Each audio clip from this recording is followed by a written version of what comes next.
Hey everyone, the Mousepot here. Reacting to Kevin Spencer episode 5.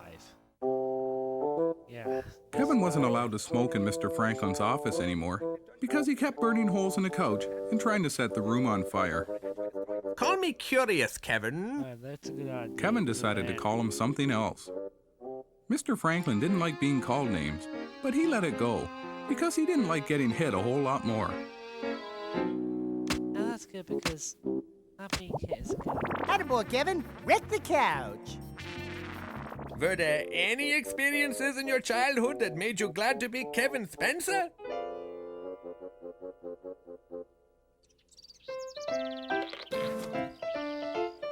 Kevin's mom and dad threw a surprise party for his 15th birthday.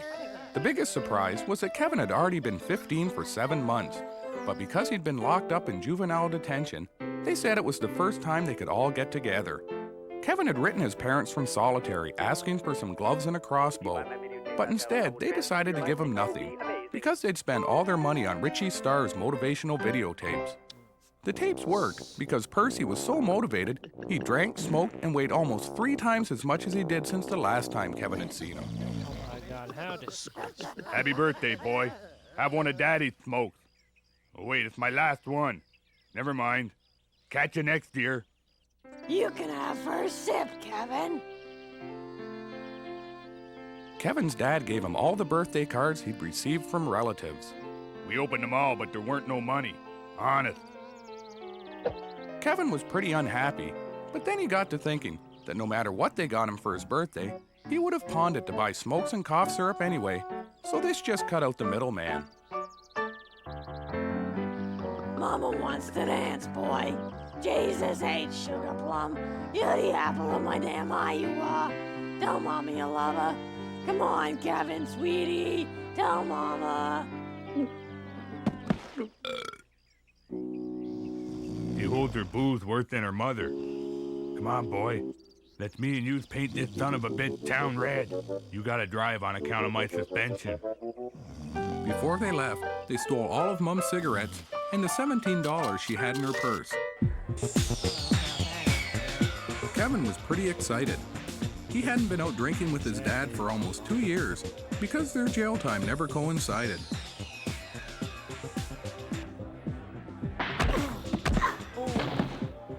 Up yours, you effing a-hole. $17 sure doesn't go too far. Kevin wished his parents had jobs so they could have afforded to drink more, but that probably wasn't going to happen. Not too many people want to hire ex-convicts. Not many except for retirement homes and some cruise lines. Kevin figured they were going to have to call it a night. Wait, I got an idea, boy. Let's you and me go find a corner store and steal all the lottery tickets. You get the car while I go in and straighten things out with that no-good jack-hump son of a bitch bouncer what just excluded us.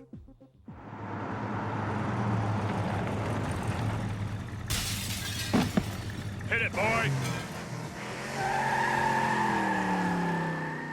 Give me 2 cartons of smoke, some cough syrup. What kind you like, boy? Jeez, I don't know what happened to Some that, porno but he's magazines, got don't matter which ones, a big black eye. and a lottery ticket.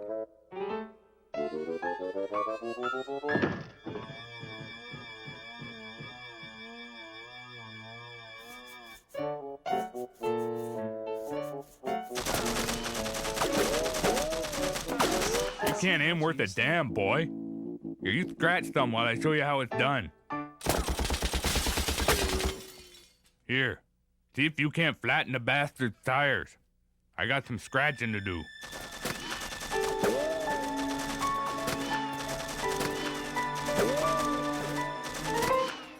Jesus H, I'm a millionaire. Give me the gun, boy. Oh yeah. Let's have that bottle. I aim to do some celebrating. Don't tell your old lady nothing about the dough. Soon Kevin's dad was passed out colder than a trailer hitch enema. The old man would be asleep for a few hours, so Kevin figured he'd have plenty of time to cash the ticket and stiff the ignorant son of a bitch for his share. After all, the closest the old man ever got to $1 million was junk mail from Ed McMahon. $1 million sure was a lot of money. Kevin didn't want to be stupid and waste it all, so he took almost a whole week to spend it. It was the nicest house Kevin had ever been in, even counting the ones he'd robbed. And he had enough money left over to buy a Rolls Royce and to fill the whole barn up with cough syrup and smokes. Kevin didn't tell his parents where he was living because they were unemployed freeloaders. Kevin figured from now on, people would like him and he would fit in. Yeah, well, I hope he did. 6 months later, Kevin was down to his last bottle of cough syrup, and he had only half a pack of cigarettes left. So instead of thinking about getting a job, he traded the house and the car for a Texas Mickey a rye and 3 cartons of menthol cigarettes. Pleasure doing business with you, son. Now get the hell off my land. Kevin didn't much like getting talked to like that, so before he left, he set the house on fire and busted out all the glass things on the car. He figured that ought to straighten things out. Kevin figured his old man would be plenty angry at him for screwing him out of $1 million, so he was pretty nervous about going home. Hey, boy, give me a drink while you're up. What's doing, Kev? Kevin breathed a big sigh of relief. Charlie only came around to see his mom when the old man was in prison, so Kevin figured he'd be all right for a little while anyway.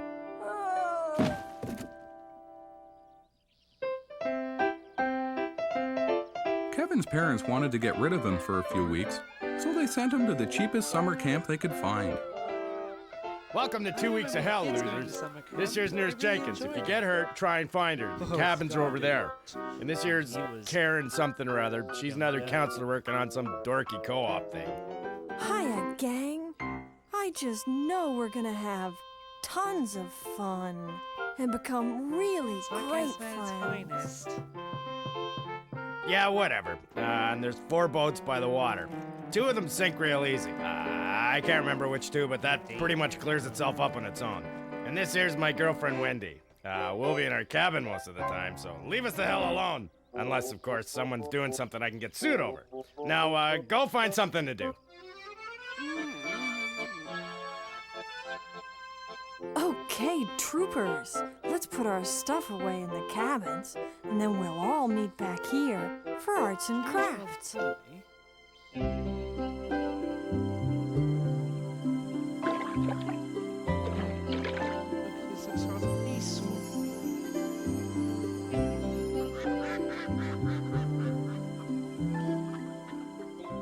Kevin's parents had forgotten to pack a bag for him, so he figured he'd just hang around and have a few smokes until the other kids got back. Kevin sat under a big tree and watched Karen. Kevin was kind of scared all alone at camp, but then something occurred to him. No one at the camp knew Kevin, so he figured if he behaved himself and tried really hard to be friendly, then he would fit in and people would like him. You guys are all so talented. Hey, Billy, what are you making? It's a wallet to keep my allowance money in. I'm saving up for college. Oh, that's clever. How about you, Amber? What are you making? I made this purse. I'm gonna send it to my mom. She's gonna love it. You must have a great mom, 'cause she raised a great kid. Hey, Kevin, what are you working on there? Kevin stood up and showed everyone the holster he was making. He told them it was for the gun he'd stolen from his neighbor's house. I know. Let's break for lunch. Everyone go wash up. Kevin, can I talk to you for a minute? So you see, Kevin, that's why the other kids were put off. Guns scare them. So do people who have guns. Now, I know you want to make friends and have a good time. So why don't we clean the slate? Starting right after lunch, we'll begin to try and make the other kids less afraid of you. Hey, lunatic, why don't you kiss her? Kevin was about to kiss Karen when some of the other kids showed up. Kevin wasn't too happy about that, and he really wanted to hit someone, but he didn't want Karen to think he was wrong in the head. So Kevin figured he'd wait until she wasn't looking. Kevin got bored with waiting, so he pointed to the woods and screamed bear. Everyone turned around to look. The boy standing next to Kevin never saw it coming. Karen, kid punched me in the head! Kevin had some time to think during his 2-hour timeout, and he decided that what he had done was wrong. Next time, he'd go ahead and hit the kid without waiting for Karen to turn around, because he figured he'd get caught either way, and the way Kevin had things figured, the sooner he got caught, the sooner his timeout would be over. That's good thinking, boy. Now let's smoke. I was gonna think that he would stop hitting things. They had a big campfire that night, and everyone sang songs and took turns telling jokes. Hey, Kevin, do you have a joke that you'd like to tell? Kevin was really scared. He didn't like speaking in front of other people, but because he wanted everyone to like him, he decided he would try his best. Kevin stood up and told a joke he'd overheard his father telling Uncle Mike about how many lesbians it took to change a light bulb. That pretty much set the tone for the rest of camp. This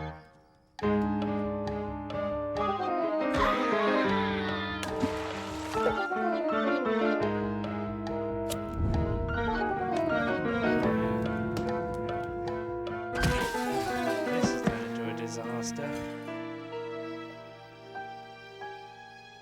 It was the night before Parents' Day, and Kevin was alone in his cabin because all the other kids had moved to the other cabins because they were afraid to sleep in the same room as Kevin. That suited Kevin just fine, because he was getting pretty sick of listening to them complain about his smoking and drinking. Kevin couldn't sleep, so he decided to go over to Karen's cabin and see if she would go steady with him. He was having a hard time getting there because he was pretty jimmied up on cough syrup and kept falling down. The last time he fell, he rolled down a little hill and ended up on the beach right beside Karen. She was making out with Frankie. Kevin told Frankie to get his hands the hell off his girl. Frankie and Karen just laughed.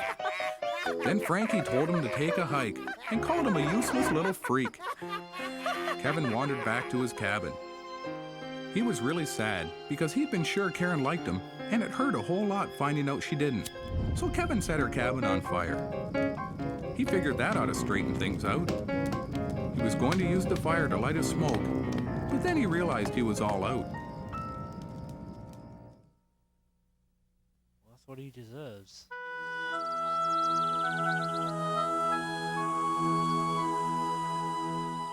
It was Parents' Day, and Kevin was real jumpy from nicotine withdrawal. He hoped his parents would get there soon so he could bum a smoke from his mom. By about noon, Kevin was beginning to wonder if his parents were going to bother coming at all. He was pretty testy, and all the other kids and their parents pretty much left him alone. Kevin was just about to give up hope when a taxi pulled in. I got no money, so F off! Where's my sugar? Here, boy, come and see Mama. Where's my boy, damn it? Jesus, look out! He's into the smoke! You leave him be. He's just a boy. Shut your trap, cow. Up yours, convict. You got a problem here, and I'll fix it for you. The only problem I got is I'm married to an impotent son of a bitch. You just crossed the line, fatty. Come on, boy. Let's get some lunch. Yeah, I didn't figure you'd make too many friends. They all look like a bunch of knobs anyhow. So screw them. Excuse you. What's the matter? You ain't never heard a lady pass gas? I thought you Mama's got a tinkle. I thought you Go were steal the stinky, nurse's I thought car you were and meet stinky over by the bingo. outhouse. I heard want to get that. going so I don't miss Springer. Ugh. Excuse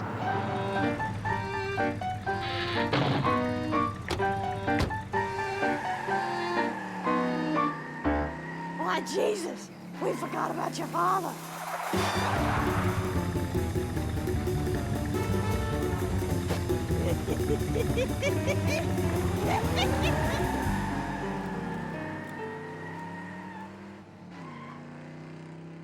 Any of you a-holes got a smoke?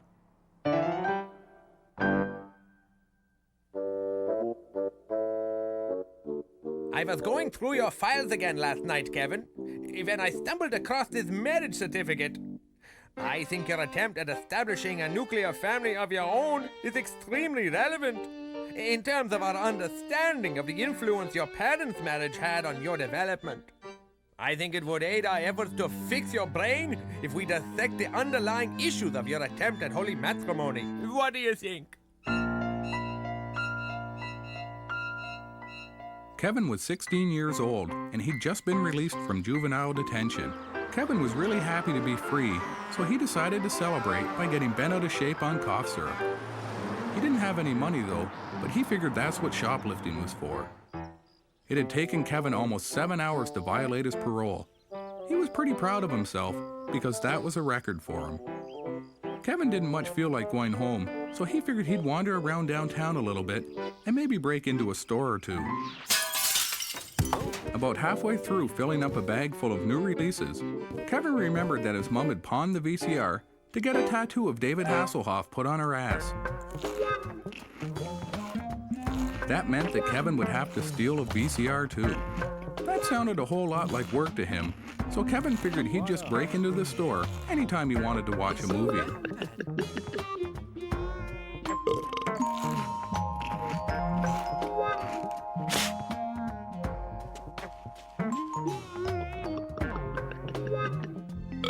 Maybe it was just the cough syrup talking, but Kevin sure liked the idea of marrying a prostitute. So he figured he'd clean out the till, steal a car, and go find a hooker. He'd heard that you could get married in Mexico without your parents' consent. So the way Kevin saw things, it was pretty much a perfect plan.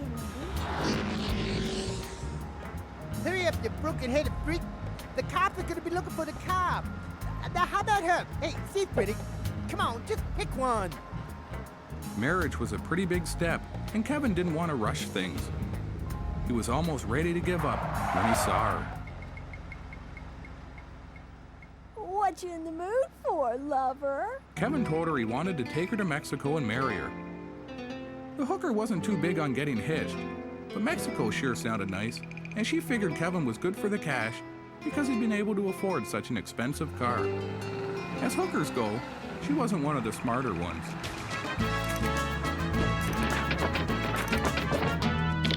She kind of looks like Harley Quinn.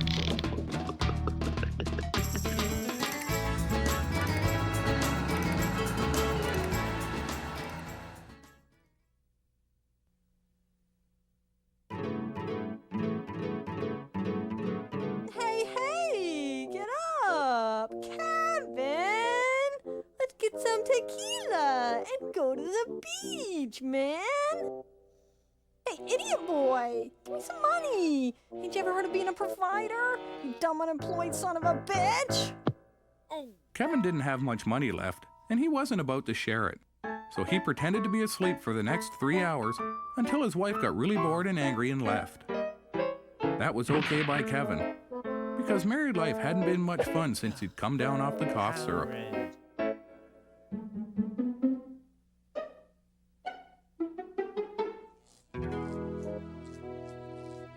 Your old lady's at the beach turning tricks for drinks and smokes. She took me for half a pack, but I guess you knew that, being omnipresent and what have you. I've been following you since you got out of juvie on account of you being the Lord and all. You want to get some food? Kevin hadn't expected to see his multiple personality psychotic best friend in Mexico, but he was glad he was there. There were a lot of scary-looking people around, and Kevin was nervous.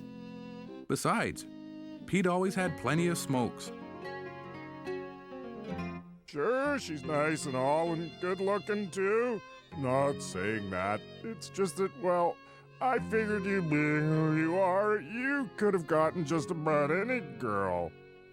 Hey, Pedro! The Son of God wants another margarita? Kevin was bored just sitting around with Pete, so he asked him for $50, then told him to go smite some infidels for a few hours. Kevin figured that ought to straighten things out.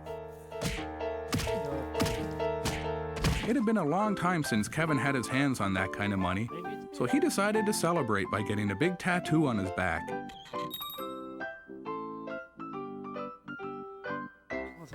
Hey, senor, I put a naked lady on you. Big breasts on her, with a sword and a unicorn. Just like a van. How about for you? Kevin didn't like any of the pictures.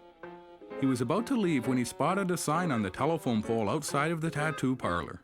It was the toughest and meanest looking dog Kevin had ever seen, and he figured people would think he was really cool and want to hang out with him if he had it tattooed on his back. By the time Kevin found out that the man working at the tattoo parlor didn't understand English real well, it was too late. Kevin wasn't too happy, so he hit the man right across the back of the head with a chair and knocked him out cold. Then Kevin took off the man's shirt and tattooed "I'm a big dumb fag" on his stomach. He figured that ought to learn the ignorant prick a thing or two.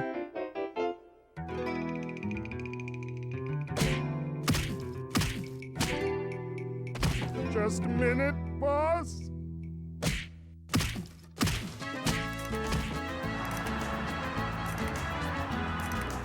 Thanks for letting me swipe them, folks. Kevin had had his fill of Mexico and married life. Things hadn't quite worked out the way he thought they would, so he decided that if he ever got the chance, he'd kick the sweet holy hell out of the guy who wrote Pretty Woman.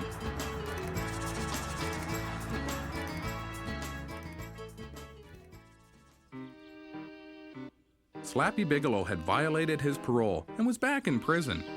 He was Kevin's arch nemesis because Kevin had taken over control of the prison's black market trade by having Pete give the bastard a real good once-over. Slappy told everyone that he was going to return the favor. Normally, Kevin would have just commanded Pete to take care of it, but Pete was in the psychiatric ward because he thought he was a 1957 John Deere tractor. Kevin figured it'd be best to just stay out of Slappy's way until Pete's medication kicked in and he came back. Slappy had other plans. That's the stupidest tattoo I've ever seen. Run, you twisted little thacko! Kevin took off as fast as he could, but he slipped on the wet floor and fell back and cracked his head. Slappy wasn't too happy because he'd really been looking forward to hitting Kevin with the t-shirt full of soap bars. Then Slappy got to thinking, just because Kevin was out cold, there was no reason he couldn't bust him a few real stiff ones across the head anyway, just for kicks.